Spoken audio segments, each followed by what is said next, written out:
ఇప్పుడున్న పరిస్థితుల్లో మనం ఏ జాబ్ చేసినా కూడా దర్ ఇస్ నో గ్యారంటీ. అందరికీ నమస్కారం, నా పేరు శివ, బెంగళూరు నుంచి వచ్చాను. నేను ఐటీ జాబ్ చేస్తుంటా. ఇంతకు ముందు అమెజాన్ సెల్లింగ్ గురించి నేను ఎంక్వైరీ చేసా ఆల్రెడీ. నార్త్ సైడ్ నుంచి చాలా మంది హిందీలో ఇంగ్లీష్ లో ట్రైనింగ్ ఇస్తారు.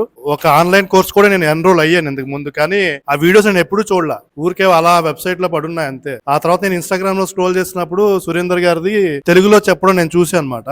అప్పుడు నాకు ఇంట్రెస్ట్ వచ్చింది. మన ఆంధ్ర రాష్ట్రాల్లో కూడా ఒకరు తెలుగులో చెప్తున్నారు. ఒక జూమ్ వీడియో కాల్లో ఆయన అంతా డెమో చెప్పించారు, ఎలా చేయొచ్చు, ప్రాసెస్ ఎలా ఉంటది, వాళ్ళ ట్రైనింగ్ ఎలా ఇస్తారు, మన దాంట్లో ఎలా ఇంప్రూవ్ అవ్వచ్చు అనేది. 3 days సెషన్ అనగానే నాకు కొంచెం ఇంట్రెస్ట్ వచ్చింది. ఓకే, లెట్స్ డూ దిస్ అని చెప్పి వచ్చానమాట. నేను చాలా రోజుల నుంచి బిజినెస్ స్టార్ట్ చేయాలని అనుకుంటున్నాను. ఇప్పుడున్న పరిస్థితుల్లో మనం ఏ జాబ్ చేసినా కూడా there is no guarantee. So మనకి ప్యాసివ్ ఇన్కమ్ అనేది కంపల్సరీగా ఉండాలి. ఈ 3 రోజుల్లో సిస్టమేటిక్ గా ఏం చేయాలి, ప్రొడక్ట్ సెలెక్షన్ ఎలా చేయాలి, జిఎస్టీ ఎలా క్రియేట్ చేసుకోవాలి, బ్రాండ్ నేమ్ ఎలా చేసుకోవాలి, లిస్టింగ్ ఎలా చేయాలి, క్యాంపెయినింగ్ ఎలా రన్ చేయాలి, దాంట్లో వచ్చే ఇబ్బందులు ఎలా ఉంటాయి, దానికి వీళ్ళు ఎలా సపోర్ట్ చేస్తారు, ఇవన్నీ చెప్పడం జరిగింది. ఇక్కడ నుంచి నేను వెరీ కాన్ఫిడెంట్ గా నెక్స్ట్ 30 days లో అమెజాన్ సెల్లింగ్ స్టార్ట్ చేయగలను. నేను ఆ కాన్ఫిడెన్స్ నాకు ఇచ్చారు Surender sir and team. Thank you very much.